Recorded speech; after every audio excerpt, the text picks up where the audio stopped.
Hai Curly Beauties, balik lagi sama Sisi di Curly Concept YouTube channel. Channel ini akan ngebahas tentang serba-serbi rambut keriting, produk-produk yang dipakai dan juga teknik-teknik untuk merawat rambut keritingmu. Channel ini juga jadi tempat sharing buat Curly Beauties di seluruh Indonesia.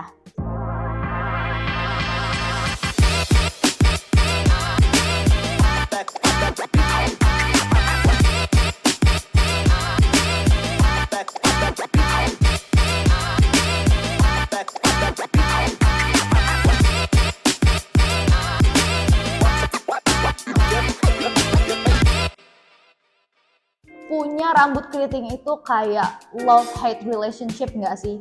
Kadang-kadang kita tuh cinta banget sama rambut keriting kita, kayak rambutnya bagus, rambutnya cantik gitu ya. Tapi kadang-kadang ada aja masalah-masalah di rambut keriting kita dan ngebikin kita tuh jadi super juwet dan sebel gitu. Nah, makanya di video kali ini aku bakal ngebahas beberapa curly hair problems yang pastinya kalian sering banget ngalamin. Dan aku bakal sedikit share juga nih tips-tips buat kalian untuk ngatasin curly hair problems itu.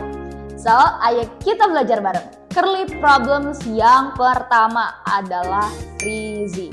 Balik lagi ya sama si frizzy ini, kayaknya ini udah jadi bahasan atau makanan sehari-hari nih buat yang punya rambut keriting. Nah, sebelum masuk tentang frizzy hair itu sendiri, pernah nggak sih kalian dengar atau mungkin mikir kalau frizzy hair sama rambut yang ngembang itu tuh sebenarnya sama nggak sih Sisi? Well, sebenarnya dua istilah ini tuh adalah dua istilah yang berbeda ya teman-teman. Jadi frizzy itu adalah istilah yang menggambarkan kondisi rambut kita yang kelihatannya itu kering dan juga kusut. Sedangkan untuk rambut yang ngembang itu istilah yang ya of course dipakai untuk menggambarkan kondisi rambut kita yang kelihatannya mekar dan terlalu bervolume.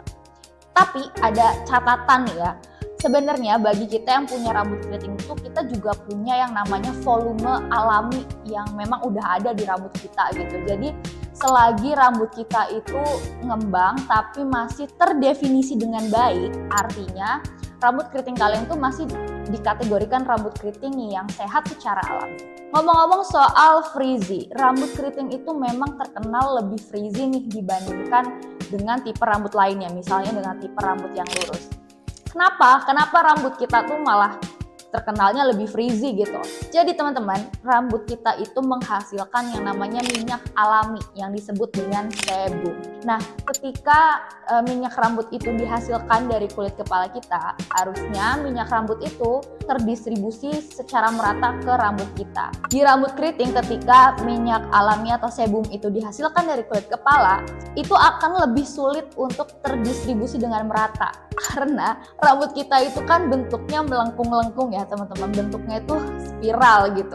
Jadi minyaknya itu atau sebumnya itu agak sulit untuk benar-benar turun ke batang rambut, ke ujung rambut hingga terdistribusi ke seluruh bagian rambut. Maka dari itu kelihatannya rambut keriting itu cenderung lebih kering dibandingkan rambut lurus karena tadi sebumnya itu tidak terdistribusi secara merata. Terus alasan apa lagi sih yang menyebabkan frizzy hair ini muncul di rambut keriting kita? Jadi teman-teman, frizzy hair ini bisa aja muncul nih di rambut kita karena penggunaan produk atau melakukan perawatan rambut yang nggak sesuai dengan kondisi rambut kita. Misal nih, kalian habis keramas, lalu kalian mengeringkan rambut kalian dengan menggunakan handuk yang kalian biasa gunakan untuk mengeringkan badan, di mana tekstur bahannya itu kasar gitu. Sehingga ketika kalian pakai di rambut kalian, itu ngebuat adanya gesekan antara rambut kita dengan bahan yang kasar tersebut, sehingga itu menimbulkan yang namanya frizzy hair. Contoh lainnya, misal kalian juga sering atau terlalu berlebihan menggunakan alat styling yang menggunakan panas, misalnya terlalu sering pakai catokan rambut, atau misal kalian menggunakan hair dryer tanpa menggunakan diffuser di depannya, itu juga bisa menimbulkan atau meningkatkan timbulnya frizzy hair di rambut kita. Rambut kalian bisa gampang patah, bisa lebih kering juga rambutnya, sehingga rambutnya juga akan lebih mudah untuk mengalami kerusakan. Frizzy ini teman-teman ternyata ada dua tipenya loh. Jadi ada yang namanya dry frizz, ada juga yang namanya wet frizz. Dry frizz ini biasanya terjadi karena rambut itu kekurangan moisture sehingga rambut kelihatannya kering gitu ya dari biasanya, dan bisa juga disebabkan karena kutikulanya yang terbuka. terbuka terlalu lebar sehingga membentuk rambut yang frizzy kayak gitu. Dan biasanya dry frizz ini disebabkan karena paparan panas yang besar gitu. Misal seperti kalian penggunaan alat styling dengan panas atau mungkin karena sinar matahari. Oke, tadi udah dijelasin tentang dry freeze. Terus wet freeze itu apa sih? Oke, jadi wet freeze ini teman-teman bisa kalian lihat ketika beberapa kondisi. Pertama, ketika kalian selesai keramas menggunakan shampoo atau setelah ngebilas rambut kalian dari conditioner. Bisa juga terlihat ketika kalian lagi mau ngeringin rambut atau ketika kalian mau mengaplikasikan styling produk ke rambut kalian. Dimana wet freeze ini bentuknya kayak gini atau kelihatannya kayak gini. Dimana rambut kalian itu kayak berserabut-serabut dan tidak terdefinisi. Biasanya wet freeze ini terjadi karena sebelum kalian keramas itu rambutnya belum diurai atau belum didetangle dengan baik. Terus bisa juga diakibatkan karena porositas rambut dan ketidakseimbangan pH di rambut kalian. Oke, terus gimana sih caranya biar bisa mengurangi frizz atau frizzy hair dari rambut keriting kita? Oke, ini ada beberapa hal yang perlu kalian perhatikan. Jadi teman-teman, rambut kita itu secara alami bersifat asam atau acidic dalam skala pH. Sehingga penting banget nih kalau misal kalian pengen ngurangin frizzy hair ya, penting banget untuk menjaga agar pH di rambut kita itu tetap alami atau tetap asam. Nah, terus gimana caranya? Jadi gini teman-teman, kalau kalian menggunakan shampoo ya, atau shampoo yang biasanya kalian gunakan itu biasanya bersifat alkaline atau sifatnya itu basa, sehingga kalau misal di skala pH posisi atau angka dari shampoo itu ada di posisi yang tinggi, sedangkan rambut kita kan bersifat asam ya, berarti kalau misal di skala pH rambut kita itu ada di posisi yang lebih rendah. Nah, shampoo ini kan memang dirancang untuk membersihkan kotoran maupun minyak ya dari rambut kita. Tapi setelah kalian keramas pakai shampoo, penting banget nih teman-teman untuk bisa menurunkan pH rambut kita yang tadinya ada di atas karena tadi menggunakan shampoo yang sifatnya basah, diturunkan ke arah atau ke posisi yang lebih rendah atau di posisi yang acidic atau asam, sehingga rambut kita itu bisa berada di tingkat pH yang alami gitu ya. Nah, gimana caranya biar bisa menurunkan ke tingkatan yang lebih alami untuk rambut kita?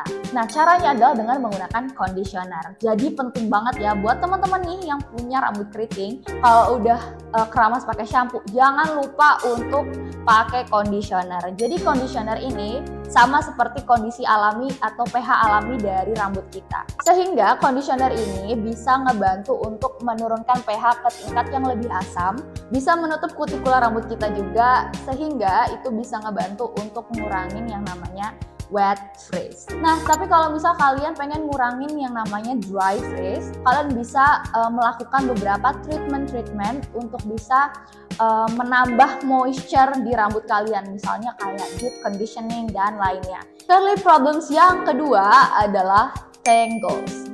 Buat cewek-cewek keriting yang lagi nonton video ini, pernah nggak sih kalian ngalamin rambut yang kusut dan ketika mau disisir malah justru sisirnya yang nyangkut? Atau bahkan pernah nggak sih kalian pas lagi nyisir rambut kalian sendiri tapi karena rambutnya terlalu kusut gitu ya, malah sisirnya jadi patah gitu misalnya?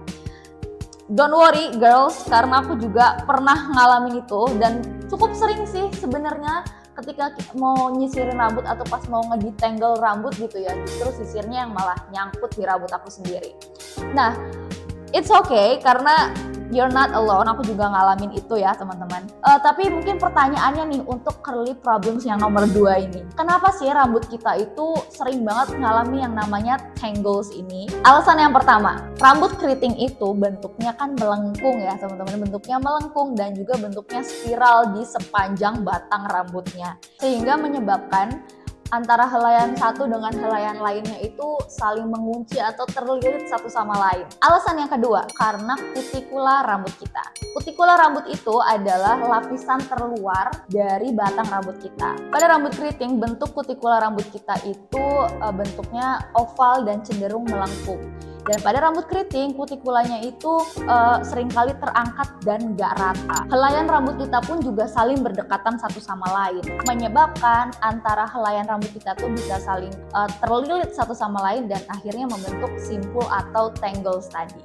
Nah, Terus gimana caranya untuk bisa mengurangi rambut yang kusut atau rambut yang tangles ini? Jadi kalian bisa rajin-rajin melakukan yang namanya detangling rambut atau proses penguraian rambut. Oke, aku punya beberapa tips nih buat teman-teman untuk melakukan proses detangling tanpa ngebuat kepala kalian jadi sakit. Oke, jadi yang pertama nih, tips yang pertama, kalian bisa pakai yang namanya detangling brush. Sebenarnya bisa juga sih kalian pakai tangan gitu. Cuman kalau buat aku sendiri, aku lebih prefer pakai sisir. Pertama karena bikin kepala juga jadi nggak sakit gitu ya pas lagi mau ngurai rambut. Dan pakai sisir itu bisa ngebuat proses detanglingnya jadi lebih cepat. Oke, ke tips selanjutnya ya teman-teman. Kalian bisa mulai ngedetangling rambut dari bagian bawah dulu atau dari bagian ujung rambut ini. Jadi kalian sisir pelan-pelan. Kalau udah dirasa nggak kusut, kalian bisa naik sedikit demi sedikit sampai ke bagian atas. Nah, itu bisa membantu untuk meminimalisir ya rasa sakit ketika kalian mau proses detangling. Oke, untuk tips yang selanjutnya, ketika mau ngedetangling rambut, kalian bisa juga ngebasahin dulu nih rambut kalian, dibasahin sedikit, atau kalian bisa tambahin kayak hair oil maupun kayak leave-in conditioner di rambut kalian sebelum proses detangling. Itu juga bisa ngebantu teman-teman untuk ngedetangling rambut tanpa ngebuat kepala jadi sakit. Oke, Curly Beauties, udah sampai lagi nih di akhir video. Jangan lupa buat like video ini, subscribe juga ke channelnya Curly Concept, nyalain notifikasinya, and I'll see you soon in another video. Bye-bye!